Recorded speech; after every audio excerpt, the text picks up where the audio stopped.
8,000 మంది జనాభా ఉంటే, ఎన్ని వేల మంది అండి? 8,000 మంది జనాభా ఉంటే అక్కడ ఉన్నటువంటి గుడులు ఎన్ని ఉన్నాయంటే 32,000 ఉన్నాయి. ఎన్ని గుడులు ఉన్నాయండి? 32,000 గుడులు ఉన్నాయి. కేవలం 8,000 మంది జనాభా ఉంటే 32,000 గుడులు ఉన్నాయి. అంటే గమనించాలి, ఆ ఏదెన్సు పట్టణం వారికి భక్తి ఎంత విపరీతంగా ఉందో మనకు అర్థమవుతుంది. అంటే ఒక్కొక్క మనిషికి గనక ఎన్ని గుడులుగా వాళ్ళు పంచొచ్చు అంటే, ఒక మనిషికి 4 గుళ్ళు ఉన్నాయి. ఎన్ని గుళ్ళు అండి? ఒక్క మనిషికి 4 గుడులు ఉన్నాయి. గమనించాలి, ఏదెన్సు పట్టణం అనేది చాలా ప్రాముఖ్యత కలిగినటువంటి పట్టణం. ఏదెన్సు పట్టణం నుండే ఒలింపిక్స్ అనేవి ప్రారంభమైనవి. ఏదెన్సు పట్టణంలో ప్లేటో కానీ, అరిస్టాటిల్ కానీ, అలాగే సోక్రటీస్ కానీ గొప్ప తత్వవేత్తలు అనేవారు ఆ ఏదెన్సు పట్టణం నుంచి వచ్చారు. అలెగ్జాండర్ ది గ్రేట్ అంటాం కదా, ఆ యొక్క వ్యక్తి కూడా ఏదెన్సు పట్టణం నుండే వచ్చాడు. అలాగే జూలియస్ సీజర్ అంటాం, ఆ వ్యక్తి కూడా ఎక్కడి నుంచి వచ్చాడంటే ఏదెన్సు పట్టణం నుంచి వచ్చాడు. కాబట్టి ఏదెన్సు పట్టణం అని జ్ఞానవంతులకు నిలయమైనటువంటి పట్టణం. దేవుని నామమున స్తోత్రము కలుగును. అక్కడ నుండి వచ్చిన వారు కానీ, అక్కడ నివసిస్తున్న వారు కానీ చాలా ప్రాముఖ్యత కలిగినటువంటి వ్యక్తులుగా మనం మాట్లాడుకోవచ్చు. అయితే గమనించాలి, అంత ప్రాముఖ్యత కలిగినటువంటి పట్టణంలో అతి దేవతా భక్తి కూడా ఉంది. ఏ భక్తి ఉందండి? అతి దేవతా భక్తి కూడా ఉంది. అయితే పౌలు గారు ఆ ప్రాంతమంతా కూడా తిరుగుతున్నప్పుడు గమనించాలి, ఆ గుళ్ళే కనబడుతున్నాయి మనుషుల కంటే ఎక్కువగా. ఎందుకంటే 32,000 గుళ్ళు ఉన్నాయి అక్కడ. ఈ గుడులు కనపడుతున్నప్పటికీ పౌలు గారు మనసులో బాధ కలిగింది, పరితాపం పొందింది. ఎందుకో తెలుసా? పౌలు వాళ్ళు చేస్తున్నటువంటి భక్తిని చూసి చాలా పశ్చాత్తాపడ్డాడు. ఎందుచేతనంటే నిజ దేవుణ్ణి విడిచిపెట్టి వీళ్ళు ఏం చేస్తున్నారంటే విగ్రహాల వైపు వీళ్ళ మనసు మళ్లించుకొని తెలియనటువంటి వారిని వీళ్ళు ఏం చేస్తున్నారు? ఆరాధన చేస్తున్నారు. ఎలాగైనా సరే వీళ్ళ మధ్యలో దేవుని సువార్త ప్రకటించాలి. దేవుని నామమున స్తోత్రము కలుగునుగా. పౌలు 3 మిషనరీ పరిచర్యలు చేశారండి. అంటే 3 సార్లు 3 ఖండాలకు వెళ్ళారు.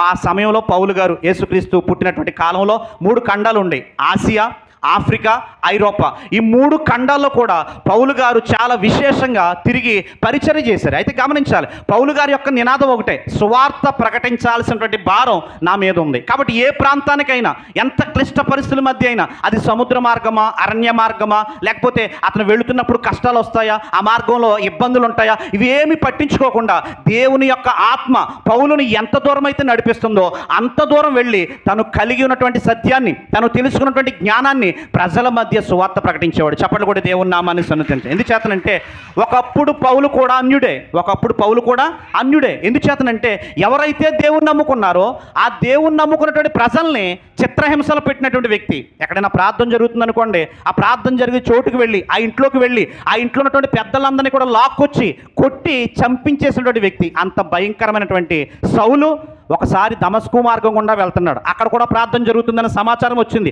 వాళ్ళు ఎలాగైనా సరే పట్టుకోవాలి, వాళ్ళని చంపాలి అనే ఉద్దేశంతో ఆ దమస్కు మార్గం గుండా ప్రయాణం చేస్తున్నప్పుడు దేవుడు సౌలును పట్టుకున్నాడు. దేవుని నామమున స్తోత్రం కలుగునుగా. కింద పడిపోయాడు, కళ్ళు కనబట్టలేదు. తన గుర్రం మించి కింద పడిపోయినప్పుడు నువ్వెవరివి అని అడిగాడు సౌలు. మొట్టమొదటిగా అడిగిన ప్రశ్న ఏంటో తెలుసా?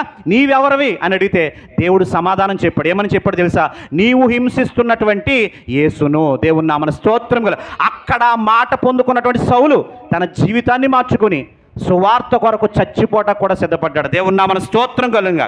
దేవుని నమ్ముకున్న వ్యక్తులు చంపే వ్యక్తి ఇప్పుడు దేవునిలోకి మార్చబడిన తర్వాత అదే సువార్త కోసం చనిపోవడానికి అహర్నిశలు కూడా శ్రమించాడు. దేవుని నామమున స్తోత్రం కలుగు. కాబట్టి దేవుడు ఎవరో పౌలుకు తెలుసు కనుక దేవుడు ఆ యొక్క ఏదెన్సు పట్టణానికి పౌలు నడిపించినప్పుడు అక్కడ 8,000 మంది ప్రజలు ఉంటే ఎన్ని గుళ్ళు ఉన్నాయండి? 32,000 గుళ్ళు. అన్ని గుళ్ళు తిరుగుతున్నాడండి. అన్ని గుళ్ళు తిరుగుతున్నప్పుడు గమనించాలి, ఓ గుడి చాలా ప్రత్యేకంగా ఉంది. ఆ గుడి మీద పేరు ఎలా రాసుంది?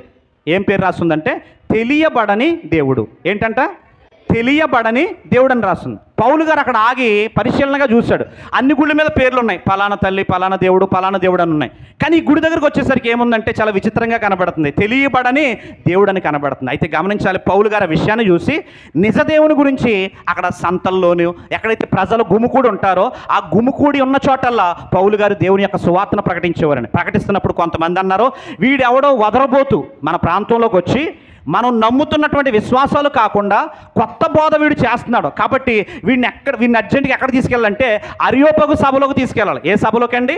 అరియోపగు సభలోకి తీసుకెళ్ళాలి. కాబట్టి మనం వేరే సిద్ధాంతాలను అతను బోధిస్తున్నాడు అని చెప్పి అతని మీద చాలామంది ఇబ్బందికరంగా మాట్లాడి అతను ఒక సభ దగ్గర తీసుకెళ్లారు. ఆ సభ పేరే అరియోపగు సభ. దేవుని నామమున స్తోత్రము కలుగునుగా.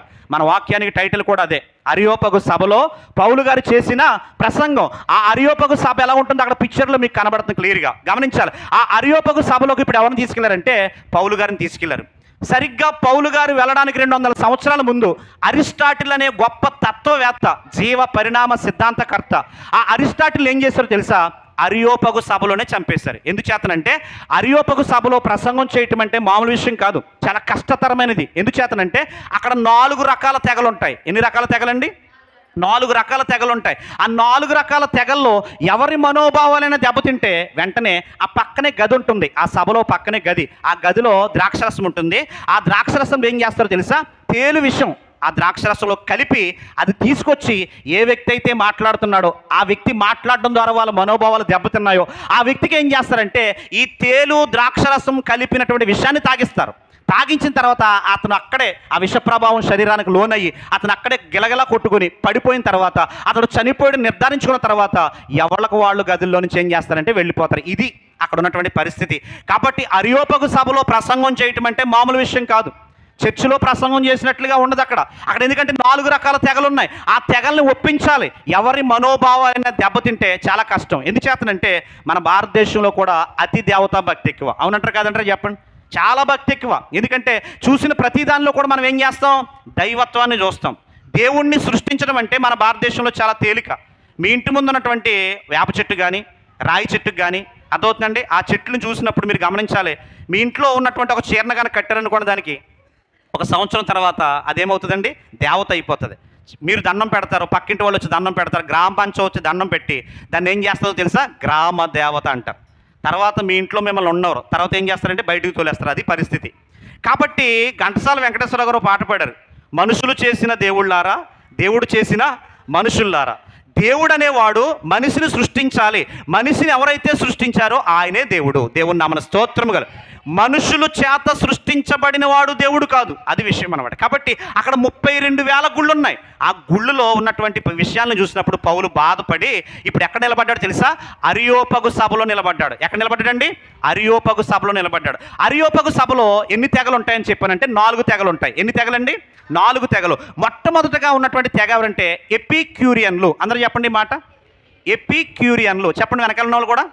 ఎపిక్యూరియన్లు మొట్టమొదటి తెగ ఎవరంటే ఎపిక్యూరియన్లు. అంటే వీళ్ళు ఏం చేస్తారంటే వీళ్ళు నమ్మే సిద్ధాంతం ఏంటంటే ఒక తెగది. వీళ్ళు నమ్మే సిద్ధాంతం ఏంటంటే జీవితం చిన్నదే, అర్థమవుతుందండి, దేవుడు అనేవాడు లేడు, కాబట్టి జీవితాన్ని బాగా ఆస్వాదించాలి. వాళ్ళు ఏమి నమ్ముతారంటే they don't believe god existence, అంటే దేవుడు అనేవాడు సృష్టిలో లేడు, కాబట్టి జీవితం చిన్నది కనుక జీవితాన్ని బాగా ఆస్వాదించాలి. వీళ్ళు ఎవరంటే ఎపిక్యూరియన్లు. దేవుని నామన స్తోత్రము కలుగునుగా. ఇక రెండవది ఎవరంటే స్తోయకులు. చదువుదాం మాట 17వ అధ్యాయము చదివినటువంటి భాగమే 17వ అధ్యాయం 18వ వచనం. ఎపిక్యూరియాలోను స్తోయకులలోను ఉన్న కొందరు జ్ఞానులు. ఎపిక్యూరియన్లు, రెండవది స్తోయకులు. తల్ల పైకెద్దాం. స్తోయకులు అంటే ఎవరంటే ఎపిక్యూరియన్లకి రివర్స్ అనమాట. వీళ్ళు ఏం చేస్తారంటే ఎవ్రీథింగ్ ఈజ్ గాడ్ అంటారు. అంటే ప్రతి దాంట్లో ఏముందని నమ్ముతారు? దైవత్వం ఉందని నమ్ముతారు. ముందు ఉన్నటువంటి ఎపిక్యూరియన్లు ఏమో దేవుడు లేడని నమ్మేవారైతే స్తోయకులు ఎవరంటే ప్రతి దాంట్లో దేవుడు ఉన్నాడని చెప్పి ప్రతి వస్తువును కూడా వీరు ఆరాధన చేస్తారు. ఉదాహరణకి ఫోన్ ఉందనుకోండి, ఇది కూడా దైవమే వాళ్ళకి. ఈ టేబుల్ ఉందనుకోండి, ఇది కూడా వాళ్ళకేంటి? దైవమే. ఇటువంటి మనస్తత్వం కలిగిన వారు ఎవరంటే స్తోయకులు. ఇక 3వ వర్గం ఎవరంటే యూదులు. 3వ వర్గం ఎవరంటే యూదులు. ఇప్పటికీ ఉన్నారు వాళ్ళు ఇజ్రాయెల్ దేశంలో. జుడాయిజం అంటాం వాళ్ళని. అదవుతుందండి. ఈ యూదులు నమ్మేది ఏంటంటే యెహోవాయే దేవుడు, మా ధర్మశాస్త్రమే రాజ్యాంగం తప్ప ఇక మిగిలిన యేసుక్రీస్తు అనేవాడు ఒక ప్రవక్త తప్ప ఆయన దేవుడు కాదు అని విశ్వసించే వాళ్ళు ఎవరంటే యూదులు. ఎన్ని చెప్పాను ఇప్పటికే? 3 చెప్పాను. మొట్టమొదటిగా ఏంటి? ఎపిక్యూరియన్లు, రెండవది స్తోయకులు, మూడవది ఎవరంటే యూదులు. 4వ వర్గం ఎవరంటే గ్రీకులు. 4వ వర్గం ఎవరండి? గ్రీకులు. వీళ్ళు చాలా ప్రమాదం. ఏదైనా ఒక విషయాన్ని నమ్మాలంటే దానికి రుజువులు అడుగుతారు, దానికి శాస్త్రీయమైన ఆధారాలు అడుగుతారు. ఉదాహరణకి నీళ్లు మరగబెడతాం, నీళ్లు పొంగవు. పాలు మరగబెడతాం, పాలు ఏమవుతాయి? పొంగుతాయి. నీళ్ళు ఎందుకు పొంగట్లేదు, పాలు ఎందుకు పొంగుతాయని అడుగుతారు వాళ్ళు. గమనించాలి. నీరు మంట పెట్టినప్పుడు ఉదాహరణకి 100 డిగ్రీల సెంటీగ్రేడ్ దగ్గర నీరు ఏమైపోతుంది? ఆవిరైపోతుంది. అదే పాలను మరగబెడుతున్నప్పుడు పాల్లో ప్రోటీన్లు, కొవ్వులు, అర్థమవుతుంది, ఇవన్నీ ఉండి ఆ వేడికి మరిగిపోయి ఈ యొక్క పై భాగంలో ఒక తెట్టులాగా ఏర్పడుతుంది. దాన్ని ఏమంటామంటే మేగడ అంటాం. ఈ మేగడ పైన ఏర్పడటం వల్ల కింద మరుగుతున్న నీళ్లు పైకి రావడానికి ప్రయత్నం చేస్తాయి. అలా పైకి రావడానికి ప్రయత్నం చేసినప్పుడు ఈ మేగడ అడ్డుగా ఉంది కనుక ఈ పైకి రావడం ఇబ్బంది అవుతుంది కనుక ఇది ఏం చేస్తాయంటే పొంగటం ప్రారంభిస్తాయి. అలా పొంగకుండా ఉండాలంటే ఆ మధ్యలో ఒక గరిటె కానీ ఒక స్పూన్ కానీ పెట్టామనుకోండి, పాలు పొంగుతున్నటువంటి ప్రదేశంలో ఎప్పుడైతే దానికి డిస్టర్బ్ అయ్యి ఆ పైన ఉన్నటువంటి మేకడకు డిస్టర్బ్ అయ్యి ఆటోమేటిక్గా ఆవిరి ఏమవుతుందంటే పైకి వెళ్ళిపోతుంది. అంటే ఎందుకు చెప్తున్నానంటే వాళ్ళు నమ్మాలి అంటే గ్రీకులు ఆధారం కావాలి. పాలు ఎందుకు పొంగుతున్నాయంటే దానికి అదే పొంగుతాయి అన్నాం అనుకోండి, నమ్మరాలు. అలా పొంగుతాయి అంతే, మా చిన్నప్పటి నుంచి అలాగే పొంగుతున్నాయి, ఇప్పుడు కూడా పొంగుతాయంటే నమ్మరు. వాళ్ళకి ఏం కావాలంటే శాస్త్రీయమైన ఆధారాలు కావాలి. మొత్తానికి ఎంతమంది ఉంటారు అరియోపగు సభలో? 4 తెగలు ఉంటారు. దేవుని నామ 4 తెగలు ఉన్నాయి. ఎవరెవరండి? ఎపిక్యూరియన్లు, రెండోది స్తోయకులు, మూడవది ఎవరండి? యూదులు, నాలుగోది ఎవరండి? గ్రీకులు. ఈ 4 ప్రజలు అక్కడ ఉండగా వాళ్ళ మనసును నొప్పించకూడదు. వాళ్ళకి ఏదైనా కనుక చిన్న మాట కనుక ఇబ్బంది వచ్చిందనుకోండి, వాళ్ళు ఏం చేస్తారో తెలుసా? లోపల నుండి తేలు విషయం వస్తుంది, దాంట్లో కొద్దిగా ద్రాక్షారసం కలుపుతారు, పౌలు గారికి బలవంతంగా తాగిస్తారు. పౌలు గారికి బలవంతంగా తాగించిన తర్వాత అతను గిలగిలా కొట్టుకొని చచ్చిపోయిన తర్వాత అక్కడి నుంచి వెళ్ళిపోతారు. కాబట్టి అరియోపగు సభలో ప్రసంగం చేయటం అంటే నార్త్ కొరియా వెళ్ళి కిమ్ ముందు వాకింగ్ చెప్పినట్టు అనమాట. అదవుతుందండి. వాడు అసలు ఎవరిని కూడా ప్రపంచం బయట దేశాల్లో లోపలికి రానివాడు, అలాగే లోపల దేశంలో ఉన్న వాళ్ళు బయట దేశాల్లోకి వెళ్ళనివాడు. అటువంటి సభలో పౌలు గారు చేశారు చారిత్రాత్మకమైనటువంటి ప్రసంగం. దేవుని నామమున స్తోత్రము కలుగునుగా. ఒక అన్యజనుడికి సువార్త ఎలా ప్రకటించాలో, మన బంధువుల్లో మన స్నేహితుల్లో దేవుణ్ణి ఎరగని ప్రజల మధ్య దేవుణ్ణి వారికి ఎలా పరిచయం చేయాలో, దేవుడు అంటే ఎవరో, ఆయన లక్షణాలు ఏంటో, దేవుడు అనేవాడు ఎలా ఉంటాడో అవన్నీ కూడా చాలా చక్కగా చెప్పాడు. మొట్టమొదటిగా చదువుదాం చూడండి, ఆ యొక్క 17వ అధ్యాయము 22 నుంచి చదువుతున్నాం చూడండి. 17వ అధ్యాయం 22. అందరూ బైబిల్ తెరిచి చూడాల్సిందిగా మనం చేస్తున్నాను. సౌలు అరియోపగు మధ్య నిలిచి చెప్పినది ఏమనగా, ఏదెన్సు వారులారా, మీరు సమస్త విషయములో అతి దేవతా భక్తి గలవారై ఉన్నట్లు నాకు కనబడుచున్నది. చప్పట్లు కొట్టి దేవుని నామాన్ని సన్నుతిందాం. ఎంత చక్కగా చెప్పాడో చూడండి. వాళ్ళ మధ్యలో నిలబడి, మీరు నమ్మే దేవుడు రాయి రప్ప చెట్టు, కాబట్టి మీరు నమ్ముతున్న దేవుడు నమ్ముకుంటే కనుక మీరు నరకానికి పోతారు, మీదంటే నాకు ఇష్టం లేదు అని అన్న చెప్పాడు. అక్కడ వాళ్ళ మనసు గాయపరిచే విధంగా, వాళ్ళ విశ్వాసాలు దెబ్బతినే విధంగా, వాళ్ళ మనోభావాలను కించపరిచే విధంగా పౌలు ఎక్కడైనా మాట్లాడా? ఏం మాట్లాడలేదు. ఎంత అద్భుతంగా మాట్లాడుతున్నాడు చూడండి. ఎందుకంటే పౌలుకు తత్వజ్ఞానం తెలుసు. దేవుని నామమున స్తోత్రము కలుగును. కొత్త నిబంధన గ్రంథంలో అత్యధిక విద్యావంతుడు, అత్యధిక శాస్త్రాలని అవపోషణం చేసినటువంటి వ్యక్తి, ధర్మశాస్త్రంలో ప్రావీణ్యుడు ఎవరంటే అపోస్తుడైనటువంటి పౌలు గారు. అన్ని ప్రాంతాల మీద ఆయనకి అవగాహన ఉంది. ఏదెన్సు పట్టణం ఎలాంటిదో, అక్కడున్న ప్రజలు ఎలాంటి వాళ్ళు నమ్ముతున్నటువంటి విశ్వాసాలు ఎంత గొప్పవో పౌలుకు తెలుసు కనుక పౌలు ఫస్ట్ డైలాగ్ వాడాడు. ఏ డైలాగ్ వాడాడు తెలుసా? మీ అతి దేవతా భక్తికి సలాం అన్నాడు. దేవుని నామమున స్తోత్రం కలుగు. యేసు ప్రభు కూడా ఒకసారి ఆయన బోధిస్తున్నప్పుడు పక్కన ఉన్నటువంటి శిష్యులు వచ్చి అంటారు, అయ్యా మనం ఈ మీటింగ్ ఏర్పాటు చేసుకోవడానికి మందిరం ఉంది కదా, ఆ మందిరాన్ని కట్టాడు ఒక ఆయన, శతాధిపతి. ఎవరండి ఆయన?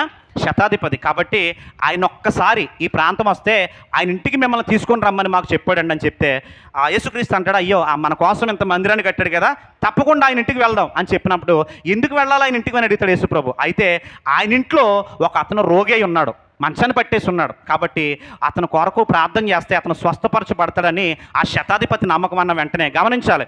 ఈ యేసుప్రభు శిష్యులందరూ కూడా నడుచుకుంటూ వెళ్తారు. శతాధిపతి ఇల్లు ఎక్కడ ఉంటుందంటే కొండ మీద ఉంటుంది. ఆ కొండ మీద నుంచి ఎవరు చూస్తారో? శతాధిపతి చూస్తాడు. అయ్యి బాబు యేసుప్రభు వారు ఎక్కడ వస్తున్నారు? మా ఇంటికి వస్తున్నాడని చెప్పి ఆశ్చర్యపడిపోయి అతను ఏం చేస్తాడంటే ఒక కౌరు పంపించాను, ఆయన మా ఇంటికి రావడానికి అవకాశం లేదు, ఎందుకంటే అంత గొప్ప వ్యక్తిని పిలిపించుకున్నానన్న మాట నాకు ఇబ్బందిగా ఉంది కనుక ఆయన రాకూడదు, కానీ ఒక మాట చెప్తే చాలు మా యొక్క శతాధిపతికి ఉన్నటువంటి అక్కడ ఇంట్లో ఉన్నటువంటి రోగి ఏమవుతాడు? స్వస్థపరచబడతాడని చెప్పి అతను నమ్మి అతను ఒక మాట చెప్తాడు. ఇతను వ్యక్తుల నుంచి కౌరు పంపిస్తాడు. అయ్యా యేసు ప్రభు గారు, శతాధిపతి ఇంటికి వెళ్ళొద్దు మనం, ఆయన కబురు పంపించాడు. ఆయన ఏమన్నాడు తెలుసా? మీరు రావద్దు, కానీ ఒక మాట చెప్తే ఆ ఇంట్లో ఉన్నటువంటి రోగి అయినటువంటి వ్యక్తి ఏమవుతాడు? స్వస్థపరచబడతాడని చెప్పినప్పుడు గమనించాలి. యేసు ప్రభు ఒక్కసారి ఆగిపోయి ఏమంటాడు తెలుసా?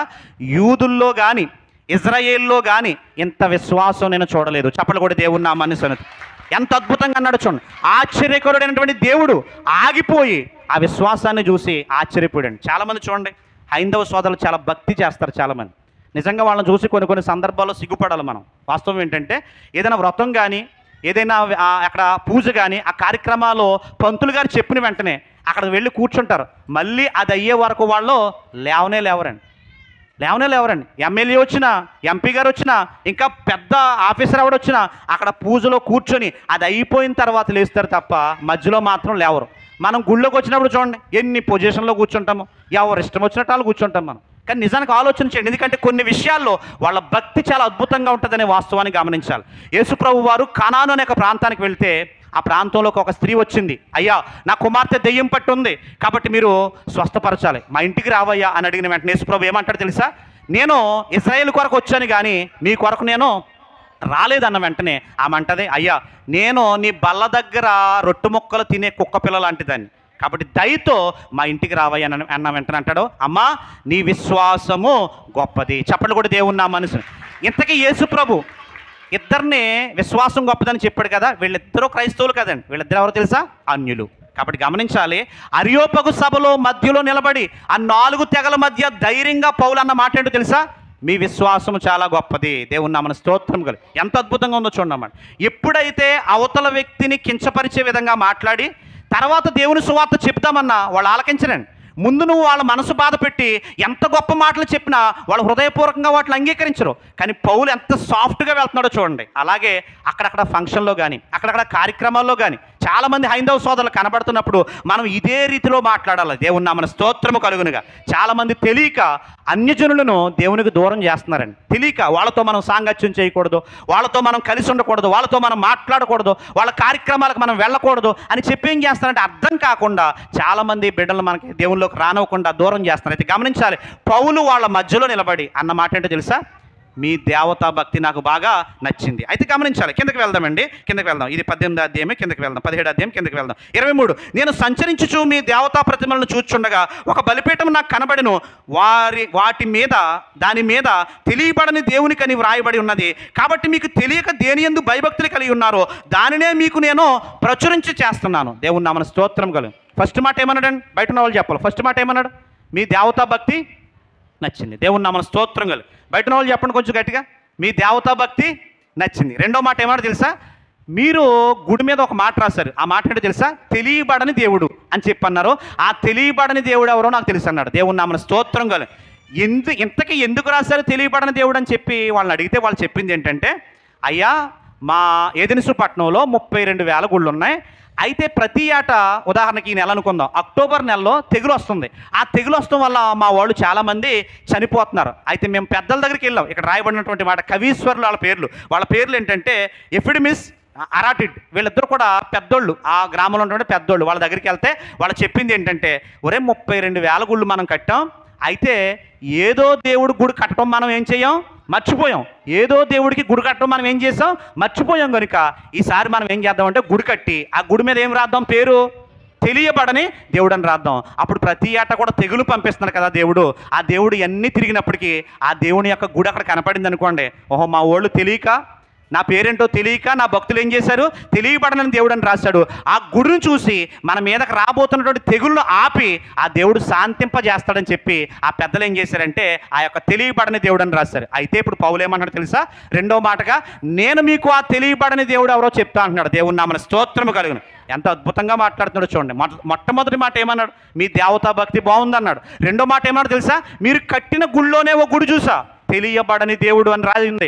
ఆ రాసినటువంటి తెలియబడని దేవుడు ఎవరో నాకు తెలుసు అన్నాడు. నలుగురు కూడా ఆసక్తిగా చూస్తున్నారు. నిజమే, మనకు తెలియదు. ఆ 4 తెగలకి కూడా తెలియబడని దేవుడు ఎవరో తెలియదు. కనుక నేను జాగ్రత్తగా చెప్తా అని చెప్పి వాళ్ళు మాట్లాడుతున్నప్పుడు అప్పుడు చెప్తున్నాడు చూడండి. 34 వచనం ఎంత గొప్పగా పరిచయం చేస్తున్నాడు. 34 వచనం 17వ అధ్యాయం 34 వచనం. జగత్తును అందరి సమస్తమును నిర్మించిన దేవుడు తానే ఆకాశమునకును భూమికిని ప్రభువయందున హస్తకృతములైన ఆలయములలో నివసింపడు. దేవుని నామన స్తోత్రం కల. 32,000 గుళ్ళు ఉన్నాయి కదా, ఆ గుడులలో ఎవరుండరు? దేవుడు ఉండడని చెప్పాడు. ఎంత స్పష్టంగా చెప్పాడు. మూడో మాట, దేవుడు ఆకాశాన్ని భూమిని కలుగజేసిన వాడు కనుక హస్తకృతములైనటువంటి వాటిలో దేవుడు నివసించడు. కుమ్మరివాడు కుండను తయారు చేయాలి. కుమ్మరివాడు ఏం చేయాలండి? కుండను తయారు చేయాలి. వినడానికి బాగుంది, చూడడానికి కూడా చాలా బాగుంటుంది. అదే కొండ వచ్చి కుమ్మరోని తయారు చేస్తానంది అనుకోండి, ఆశ్చర్యంగా ఉంటుంది. ఎక్కడ కూడా మనం వినవలేదు ఈ మాట. గమనించాలి, మనం చేసేది కూడా అదే. ఒక మాట నేను విన్నాను. ఒక ఇంటి దగ్గర తల్లిదండ్రులు వాళ్ళు ఏం చేశారంటే, చిన్నప్పుడు ఒక వేప చెట్టు పెరుగుతూ ఉంటే ఆ వేప చెట్టుకి ఏం చేశారంటే ఒక చీర కట్టారండి. దానికి ఒక ఎర్ర చీర తీసుకొచ్చి ఏం చేశారంటే కట్టారు. కట్టిన తర్వాత తల్లిదండ్రులు ఒక 10-15 సంవత్సరాలుగా చనిపోయారు. ఇప్పుడు వాళ్ళ పిల్లలు ఏం చేశారంటే అక్కడ ఆ స్థలంలో మంచి ఇల్లు కట్టుకుందామని చెప్పి వాళ్ళు ఆలోచన చేసి ఓ సిద్ధాంతిని పిలిపించారండి. సిద్ధాంతిని పిలిపిస్తే ఆ సిద్ధాంతి అక్కడికి వచ్చి చెప్పిన మాట ఏంటంటే, వేప చెట్టు తీస్తేనే ఇల్లు అవుతుంది వాళ్ళకి, కాబట్టి ఈ చెట్టు తీయొచ్చని అడిగారండి ఆయన. ఆయన చెప్పిన మాట ఏంటో తెలుసా? ఈ చెట్టు ఈ గ్రామాన్ని అంతా కూడా కాపాడుతుంది. ఈ చెట్టు ఏం చేస్తుందండి? ఈ గ్రామాన్ని అంతా కూడా కాపాడుతుంది. ఒకవేళ గనక చెట్టు తీస్తే మీరు అందరూ కూడా ఏమైపోతారో చచ్చిపోతారని చెప్పారు. ఇప్పుడు వాళ్ళు డబ్బులు సంపాదించారు, ఇల్లు కడదామని చూస్తున్నారు, వేప చెట్టును తీయడానికి లేదు, ఇల్లు కట్టుకోవడానికి లేదనమాట. అదనమాట తెలియకుండా కొంతమంది మొక్కలు పెరుగుతూ ఉంటే దాని ముందు పువ్వులు పడేసి, దాని ముందు అది పడేసి, ఇది పడేసి చేస్తూ ఉంటారు. తెలియని వాళ్ళు ఎవరో వచ్చి దాన్ని దేవుణ్ణి చేస్తారు. దేవుణ్ణి చేసిన తర్వాత మీరున్న ఇంట్లో మీరు ఉండడానికి కూడా అవకాశం ఉండదు. అది విషయం అనమాట. కాబట్టి గమనించాలి, మనల్ని సృష్టించినోడు దేవుడు, చెట్టు దేవుడు కాదు, చెట్టును కలుగజేసినోడు దేవుడు అని చెప్తున్నాడు పౌలు గారు. దేవుని నామమున స్తోత్రము కలుగు.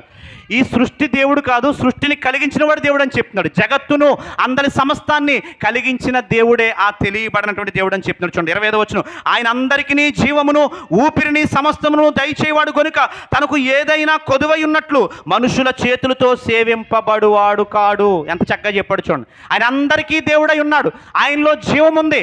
ఆయనలో మనం ఏం కలిగి ఉన్నామంటే ఉనికిని కలిగి ఉన్నాం. 26 చూడండి, మరియు యావత్ భూమి మీద కాపురమునుటకు ఆయన ఒకరి నుండి ప్రతి జాతి మనుషులను సృష్టించి వారు ఒకవేళ దేవుణ్ణి తడువులాడి కొనుగొందురేమో అని తన్ను వెతుకు నిమిత్తము నిర్ణయ కాలమున వారి విశ్వాసము యొక్క నివాస స్థలము యొక్క పొలిమేరలను ఏర్పరచును. ఆయన మనలో ఎవరికి దూరముగా ఉండువాడు కాడు. దేవుని నామమున స్తోత్రము కలుగు. ఒక్క జాతి మనుషుల నుండి, ఆ ఒక్క జాతి మనుషుడు ఎవరు చెప్పాలి? ఆ ఒక్క జాతి మనుషుడు ఎవరు చెప్పాలి? ఆ ఒక్క జాతి మనుషుడు ఆదాము. దేవుని నామమున స్తోత్రం. ఆ ఒక్క జాతి మనుషుల నుండి ఇదిగో ఈ భూమి మీద ఉన్నటువంటి 840 కోట్ల మంది ప్రజల్ని దేవుడు రప్పించాడు బయటికి.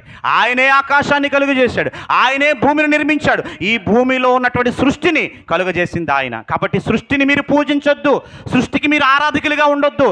సృష్టికర్త ఒక ఆయన ఉన్నాడు, ఆయన తండ్రి అయినటువంటి యెహోవా. దేవుని నామమున స్తోత్రం. ఎంత చక్కగా చెప్తున్నాడో చూడండి. ఆయనలో మనం ఉనికిని కలిగి ఉన్నాం. ఆయన పుట్టినప్పుడే ఈ యొక్క కాలం అనేది రెండుగా విభజించబడింది. క్రీస్తుకు పూర్వము, తర్వాత క్రీస్తు శకము. అరిస్టాటిల్ ఎప్పుడోడు అని చెప్పాలంటే క్రీస్తు శకం ఫలానని చెప్పాలి, అర్థమవుతుందండి. అలెగ్జాండర్ ఎప్పుడోడు క్రీస్తు శకం అని చెప్పాలి, అర్థమవుతుందండి. మరి మీరు ఎప్పుడు పుట్టారు, అలాగే మీరు చనిపోయిన తర్వాత మళ్ళీ ఏమిస్తారు? పుట్టినప్పుడేమో డేట్ ఆఫ్ బర్త్, చనిపోయినప్పుడేమో డెత్ సర్టిఫికెట్. అది అలాగ మనం తీసుకోవాలండి, మన వాళ్ళు తీసుకుంటారు. తర్వాత ఆ డెత్ సర్టిఫికెట్ మీద ఏముంటుంది? డేట్ ఉంటుంది. ఆ డేట్ అనేది ఎవరి వల్ల వచ్చిందంటే దేవుని వల్ల వచ్చింది. దేవుని నామమున స్తోత్రము కలుగునుగా. ఈ ప్రపంచంలో ఆయన అడుగు పెట్టిన వెంటనే ప్రపంచ కాలం అనేది రెండుగా చీలిపోయింది. చెప్పలు కూడా దేవుని నామాన్ని స్తుతించు. క్రీస్తుకు పూర్వము, క్రీస్తుకు శకము. అందుకే మనందరికీ కూడా డేట్ ఆఫ్ బర్త్ వచ్చింది. అదే చెప్తున్నాడు పౌలు. ఏమన్నాడు తెలుసా? ఆయనలో మనం ఉనికిని కలిగి ఉన్నాం, ఆయనలో మనం జీవాన్ని కలిగి ఉన్నాం. చక్కగా చెప్తున్నాడు చూడండి. ఇంకా ముందుకు వెళ్దాం. 32వ వచనం చివరికి ఆయన మాట్లాడుతూ, మృతుల పునరుద్ధానంను గూర్చి వినినప్పుడు కొందరు అపహాసము చేసిరి. ఏం చేశారంటే కొంతమంది ఆ 4 తెగల్లో కొంతమంది అపహాసము చేసిరి. మరికొందరు దీన్ని గూర్చి చెప్పుదునని ఇంకొకసారి విందుమని చెప్పిరి. ఇంకో తెగ ఏమన్నా తెలుసా? కొంతమంది ఏమో పౌలు గారు చెప్తున్నప్పుడు అపహాసం చేస్తారు. చాలామంది దేవుని గురించి చెప్తున్నప్పుడు చాలామంది అపహాసం చేస్తారు.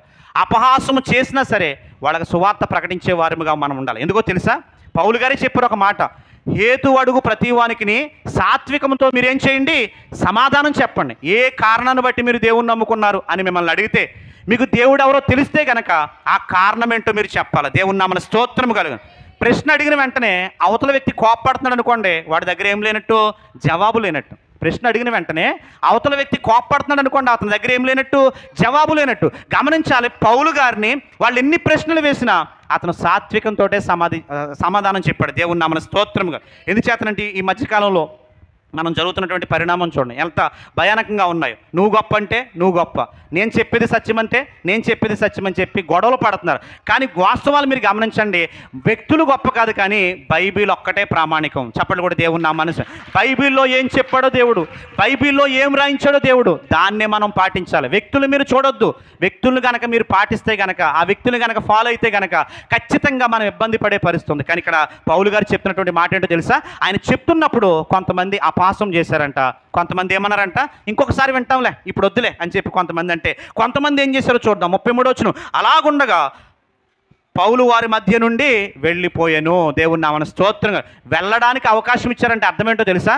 పౌలు గారు మాట్లాడిందంతా కూడా సత్యమే, వాళ్ళ దగ్గర ఇంకా కాదు లేదు అనడానికి అవకాశం లేదండి. అంత జ్ఞానంగా వారి మధ్య బోధించాడు. దేవుని నామమున స్తోత్రంగా. ఫస్ట్ మనం అవతల వాళ్ళకి బోధించాలంటే దేవుడు ఎవరో మనకేం తెలియాలండి? పూర్తిగా తెలియాలి. మన దేవుడు ఎవరో, మన దేవుని యొక్క గొప్పతనం ఏంటో అని సార్వభౌమాధికారం గల దేవుడు అని మీకు తెలిస్తే కనుక ఖచ్చితంగా మీరు ఏం చేస్తారంటే అవతల వ్యక్తులకు బోధిస్తారు. మీకే కనుక తెలియలేదు అనుకోండి, అవతల వ్యక్తులకి ఏం చెప్తారు? అందరూ వెళ్తున్నారు కాబట్టి మేము మందిరానికి వెళ్తున్నాం, అందరూ వెళ్తున్నారు కాబట్టి మేము కూడా ఆ రొట్టు ద్రాక్షరసంలో పాలు పంపులు పొందుతున్నాం, అందరూ మా ఇంట్లో వాళ్ళందరూ కూడా వెళ్తున్నారు కాబట్టి ఏదో వెళ్ళాలి కాబట్టి అని చెప్తారు. కానీ దేవుని యొక్క గొప్పతనం తెలిస్తే కనుక ఒక అన్యుడు కనుక నశించిపోతున్నాడంటే ఆ అన్యుడిని చూసి పౌలు గారు బాధపడినట్లుగా బాధపడతారు. దేవుని నామమున స్తోత్రము కలుగు. నా తమ్ముడు, నా సహోదరుడు, అదొక నా అక్క చెల్లెళ్ళు, నా తోబొట్టులు ఎవరూ నశించిపోకూడదనే ఆలోచన మీకు ఉంటే ఖచ్చితంగా పౌలు గారు ఏ విధంగా అయితే అవతల వ్యక్తి మనసు నొచ్చుకోకుండా బోధించాడో అదే రీతిలో మీరు బోధిస్తారు. అయితే చూద్దాం వాళ్ళు ఏం చేశారో. కొంతమంది 34వ వచనమండి. అయితే కొందరు మనుషులు అతన్ని హత్తుకొని విశ్వసించిరి. చెప్పలు కూడా దేవుని నా మనసును. ఆయన చేసిన ప్రసంగం వృధాగా పోలేదు. అరియోపగు సభలో ధైర్యంగా మాట్లాడినటువంటి మాటలు వృధాగా పోలేదండి. కొంతమంది ఏం చేశారో తెలుసా? ఆయన విశ్వసించారంట. వారిలో అరియోపగీతుడైనటువంటి డియోనూసియా, ధమరి అని ఒక స్త్రీయు, వారితో కూడా మరి కొందరుండిరి. దేవుని నామమున స్తోత్రము కలుగు. అంటే కొంతమందికి నచ్చకపోయినా కొంతమందికి పౌలు గారు చెప్పినటువంటి ప్రసంగం నచ్చింది. వాళ్ళందరూ కూడా బయటికి వెళ్ళిపోతుంటే పౌలు గారు అమాంతం ఆయన కౌగులించుకొని, అయ్యా మీరు మాట్లాడుతున్నప్పుడు సత్యం ఏంటో మాకు అర్థమైంది. ఎందుకంటే ఏదెన్సు పట్టణం జ్ఞానులతో నిండి ఉన్నటువంటి పట్టణం. మీరు మాట్లాడుతున్నప్పుడు విషయం ఏంటో మాకు అర్థమైంది. ఇంతవరకు మేము మూర్ఖత్వంతో తెలియకుండా మేము ఏం చేస్తున్నాం? దేవుళ్ళు మేము ఆరాధన చేస్తున్నాం. మనుషుల చేతులతో నిర్మించినటువంటి దేవుళ్ళు మేము ఏం చేస్తున్నాం అంటే ఆరాధన చేస్తున్నాం. ఆ మాట చూద్దాం చూడండి. 17వ అధ్యాయం 39వ వచనం. 17వ అధ్యాయము 28వ వచనం. 17వ అధ్యాయం 28వ వచనం. మనం ఆయన యందు బ్రతుకుచున్నాము, చలించుచున్నాము, ఉనికి కలిగి ఉన్నాము, అటువలే మనం ఆయన సంతానమని మీ కవీశ్వరులో కొందరు చెప్పుచున్నారు. కాబట్టి మనము దేవుని సంతానమై ఉండి మనుష్యుల, చదవండి అందరూ అండర్లైన్ చేసుకోండి, మనుష్యుల చమత్కార కల్పన వలన మరల్చబడిన బంగారంనైనను వెండినైనను రాతినైనను దైవత్వము పోలి ఉన్నదని తలంపకూడదు. దేవుని నామమున స్తోత్రము కలుగునుగా. మనుషుల చేతి పనులతో నిర్మించినటువంటి ఆ యొక్క వస్తువులు, ప్రతిమలు ఏవైతే ఉన్నాయో వాటిలో దైవత్వం ఉందని మీరు ఎప్పుడూ కూడా అనుకోవద్దు. నేను అనుకోను అన్నోళ్ళ చేతులెత్తి దేవుని స్తోత్రం చెప్దాం. అవి ఒట్టి మాయా విగ్రహాలండి. వాటిల్లో ఏ దైవత్వం లేదు. వాటిని తయారు చేసినోడు గొప్ప నేర్పరి కనుక చక్కగా దాన్ని చిత్రీకరించాడు. అది నిర్మించి అది కలగజేసినటువంటి వాడు దేవుడు అని చెప్పాలి. దేవుని నామమున స్తోత్రము కలుగు. ఖచ్చితంగా వాటిలో ఏ విధమైనటువంటి దైవత్వం లేదు. అది మనుషుల యొక్క చమత్కారం వల్ల, వాళ్ళ పనితనం వల్ల అవి చేయబడ్డాయి. కాబట్టి గమనించాలి, పౌలు గారు చెప్పినటువంటి మాటలు ఏదెన్సు పట్టణంలో ఉన్నటువంటి ప్రజలందరూ కూడా విశ్వసించి చాలామంది దేవుళ్ళలోకి వచ్చారు. పౌలు గారు ఆ ప్రాంతాన్ని విడిచి వెళ్ళిపోయిన తర్వాత కూడా ఏదెన్సు పట్టణంలో అద్భుతమైనటువంటి సువార్త జరిగింది. చెప్పలు కూడా దేవుని నా మనసును. కారణం ఏంటో తెలుసా? పౌలు అనే వ్యక్తి తను చనిపోతాడు అని తెలిసి కూడా ఆ ప్రాంతానికి వెళ్ళాడు. ఆ ప్రాంతం మధ్యలో అరియోపగు సభలో నిలబడి దేవుని మాటలు ప్రకటించాడు. అక్కడ ఉన్న వారికి దేవుడు ఎవరో తెలియజేశాడు. ఎందుకంటే దేవుని సువార్త ప్రకటించాల్సినటువంటి భారం ఆయన మీద ఉంది కనుక చక్కగా సువార్త చేశాడు. అక్కడ ఉన్నటువంటి ప్రజల్ని దేవుని వైపు నడిపినట్లుగా చూస్తున్నాం. దేవుడి మాటల్ని వినికిడిలో దీవించి ఆస్వాదించును గాక. ఉపవాస కూటలు ప్రభుత్వం నడిపించి ఆస్వాదించండి. అలాగే తండ్రి ముంగండ్లో ప్రభా 25-26 తేదీ జరిగే ఉపవాస కూటలు ప్రభా కార్యం చేయండి. అక్కడ ఎంతో పెద్ద పని ఉంది ప్రభా. కొంత ఫ్లోరింగు మరి బయట షెడ్లో వేసినట్టుగా ఫ్లోరింగ్ లాస్ట్ పదిగా ఉన్నాం. అది లక్షలతో కూడిన పని. మీ చిత్తమైతే సమయానికి ఏరి దగ్గర మీరు దూరం తెలుసు మాకు తెలీదు. మీరే సహాయం దయచేయండి. ఎవరితో మాట్లాడతారు, ఎవరి కార్యం చేస్తామో తెలియదు. ఆశ్చర్యకరంగా అక్కడ ఘనమైన కార్యం జరిగించి మీరే మహిమ పొంది ప్రార్థన చేస్తాం. మహిమ పొందుకోండి, దీవెన దయచేయండి. ఈరోజు భోజన పాలన ఏర్పడిన బిడ్డ వెంకటలక్ష్మి అయినా ఆమె ఒంటరిగా జీవిస్తుంది. ఆ కొడుకుని పోషించుకుంటూ ప్రభా సంఘం కొరకు ఇది పనిచేయాలనే ఉద్దేశం కలుగుతండి. ఆమె ముందుకు వచ్చిన విధానం గురించి యవనస్తులు బట్టి, అదే యూత్ వారిని బట్టి, సంఘ పెద్దలు బట్టి, సంఘ విశ్వాసాలు బట్టి స్తోత్రాలు. అందరూ కూడా అన్ని రీతిగా సహకరించి ముందుకు సాగిస్తున్న కారణం బట్టే ఎంతగానో సంఘం ప్రభావం దీవించబడ్డానికి మీరు సహాయం చేశారు. కుటుంబాలు ఆశ్రయిస్తున్నారు. ఇంకా ఘనమైన కళ జరిగించి మీరే మహిమ పొంది దీవెన దయచేస్తారని మా రక్షకుడు యేసుక్రీస్తు వారి నామమున ప్రార్థించి స్తుతించి అడిగి వేడుకు అందరూ లేచి పెడదాం. పరలోకమందున మా తండ్రి, మీ నామం పరిశుద్ధపరచబడి గాక, మీ రాజ్యం వచ్చును గాక, మీ చిత్తము పరలోకమందు నెరవేరినట్లు భూమి యందును నెరవేరిన గాక. మాకు కావలసిన మరున్నాహారము నేడు మాకు దయచేయండి. మరణస్తులను మేము క్షమించి ఉన్న ప్రకారము మా రుణములను క్షమించండి. మమ్ములను శోధనలోనికి తేక కీడు నుంచి, దుష్టుని బారి నుంచి తప్పించండి.